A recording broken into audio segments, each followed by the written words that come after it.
This is the Jocko Underground Podcast number 4 with Echo Charles and me, Jocko Willink. Good evening, Echo. Good evening. Also joining us, Good Deal Dave. Good evening, Dave. All right, let's get into the topic of the day. So, I had neck issues. My neck. I had a problem with my neck. I woke up one day. This was years ago. I woke up one day and I couldn't move my right arm. Didn't move. So imagine that. You wake up and you can't move your right arm. Went to the doctor and they started figuring out what to do because I had basically some problems in my neck that was causing friction on the nerves that control my right arm. So I had to do some physical therapy and eventually they said, you're going to need to get surgery to fix this problem. Okay, so they gave me basically 2 options. Well, one option was don't get surgery, and the longer it's in this condition, the worse chance it has of recovering, so that's not good. But you can do it if you don't want to take any chances of getting surgery. So they gave me 2 options. So one was called a frameotomy, which they go in through the back of your neck. And they basically chip away at some bone, and they give some breathing room for your nerves. The other option they gave is to get a fusion, where they go in the front of your neck, and they basically carve a bunch of bone out, and then they fuse your neck together so that it can't move. That one is considered to be has a superior result most of the time. It's also the last resort. It's also, you can't escalate from there. The other one, let's say you got the frameotomy, the one going through the back, and it didn't go well, or it didn't have the impact that you wanted it to have, well, then you could go, well, it didn't really work the way I wanted it to. Now I want to get the other one. So you at least had one more option. So as I considered this, actually, you talk through the possible problems that you could have. One of the problems, and this was back in the day, so one of the problems that you can have when you get a fusion going through the anterior of your neck, the front of your neck, when they're going in there, they're close to your vocal cords, and they can cut your vocal cords and you can't talk anymore. Which back then it's kind of scary to think now, since the only thing I do for a living is talk. That would not have been cool. And I was thinking at the time, well, I'm in a leadership position. I need to be able to talk to people. That could be a problem. Also, you can die. They can just screw up and you can just paralyze you, or they can kill you. So as I'm talking through the doctor, who was the best neurosurgeon in the Navy on the West Coast at the time, he was a really skilled guy. And he said, so you could die, you this and that. And I said, yeah, what are the chances? I said, how many sides are on that dice, though? And I said, like 10,000? And he goes, about 200. And I said to myself, that's okay, not exactly what I wanted to hear. But then I told him, I said, hey, listen, if my friends can get hit with giant pieces of shrapnel flying through the air and live, I'm sure you with a scalpel on a sterilized surgery table, you can make this happen. And so I ended up choosing the frameotomy to go in through the back. And the main reason why I chose it is because you can escalate from there. I had room to maneuver, right? There was some place to go. If the front fusion doesn't get the desired result, you're just stuck with that. That's what you're stuck with. So we don't want to paint ourselves into a corner.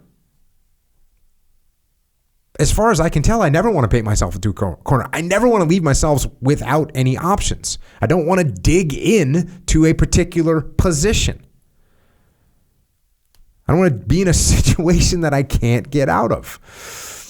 And this is why it's such a strange thing, because that should be your attitude as far as I'm concerned.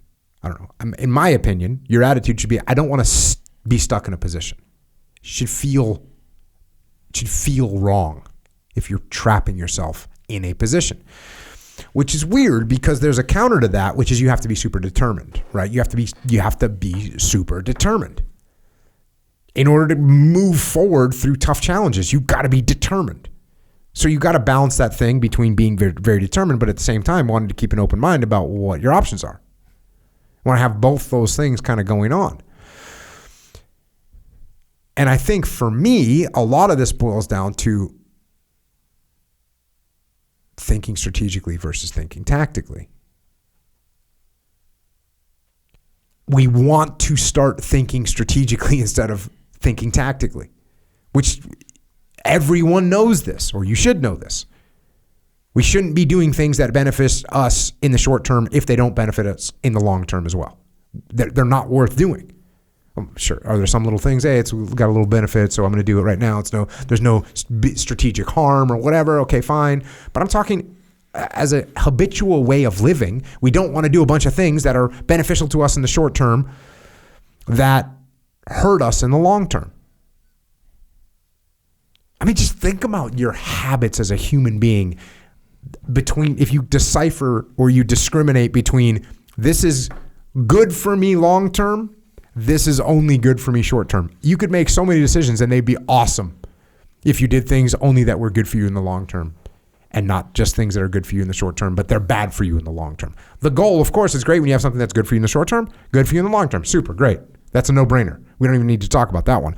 But how do we actually start thinking in a way that we can think about the bigger picture, that we can think strategic instead of thinking tactically? Obviously, you got to keep your ego in check because we chase little tactical victories all the time. We chase little tactical victories all the time when it comes to leadership, right? Okay, do we chase a donut because a donut tastes good? Sure, we do that. That's a strategic loss. It's a tactical win. Yeah, it tastes good. Mm-hmm. I feel good for 28 minutes after I eat a donut. And then after 32 minutes, I feel like a loser. It's actually probably less than that. It could even be less than that. 25 seconds. 28 seconds. 28 seconds you feel like bad. Yeah, after you figure once it's down, it's almost immediate, really. Just face it. As far as donuts go. Yeah. Good point. But we do it. People do it. I mean, whole swaths of society make that decision. That's going to feel good right now, even though they know they can start their stopwatch and 28 seconds from now, we're going to feel bad about it. So that's an extreme example. It's an extreme example. But you think about something that there's a little less negative immediate impact, maybe skipping a workout. Maybe I'm gonna win this argument. Now I can't think strategically because my ego is a problem.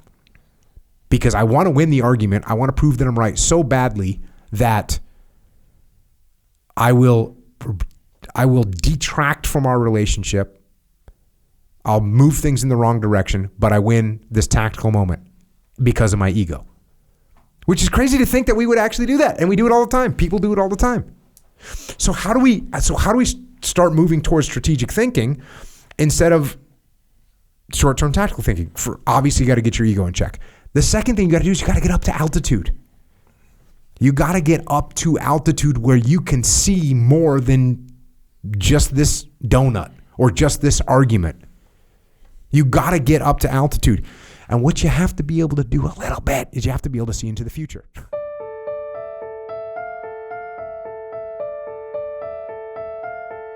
That is a little excerpt of what we are doing on the Jocko Underground podcast. So if you want to continue to listen, go to jockounderground.com and subscribe. And we're doing this to mitigate our reliance on external platforms so we are not subject to their control. And we're doing it so we can give you more control, more interaction, more direct connections, better communications with us, strengthen this legion of troopers that are in the game with us. So thank you. It's jockounderground.com. It costs $8.18 a month. And if you can't afford to support us, we can still support you. Just email assistance@jockounderground.com and we'll get you taken care of.